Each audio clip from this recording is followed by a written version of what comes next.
Hello everybody, today is the anniversary of the death in 1913 of Harriet Tubman. She was born a slave. Her father, in the States, her father was a freed slave, but he couldn't leave his master's employ because he didn't have the wherewithal to move anywhere else. His children were not set free, but Harriet escaped and travelled 90 miles on her own, making her way eventually to one of the states where freedom was illegal. And she then devoted her life to the Underground Railroad. It was a system for enabling slaves to escape.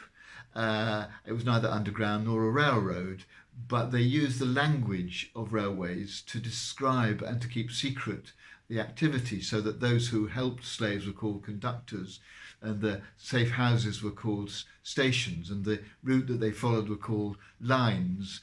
And indeed, the slaves themselves were referred to by those helping them as packages, as freight, not as in an insulting way, but in order just to disguise what was being talked about. And Harriet Tubman must have helped probably hundreds of people in that way to escape slavery. Her nickname was Moses, because she set people free, as Moses set the people of Israel free from their captivity in Egypt.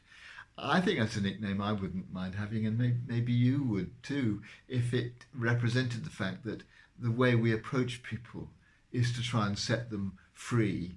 Sometimes people are trapped, aren't they, in all sorts of ways, in a particular situation or in a particular way of behaving. And if we can talk to them and help them and listen to them, I suppose primarily, to enable them to discover their freedom and the ways in which they can be free, then we're doing them a great favour. And also, if we can let people be themselves. It's so tempting, isn't it, sometimes to have an idea of how people ought to be, to have a plan for them, to feel judgmental and think that they ought to change in a certain way. Maybe what we really need is to have an attitude to people that wants to set them free, so that they are the ones who make their decisions about their lives.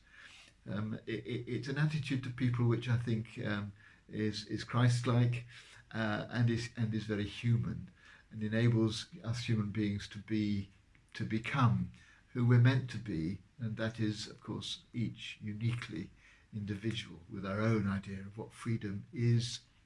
When Harriet Tubman got to freedom, she said there was a glory over everything.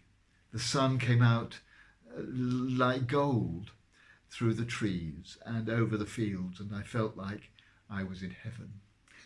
If we can help other people to know that kind of freedom, we'll be doing them a great service.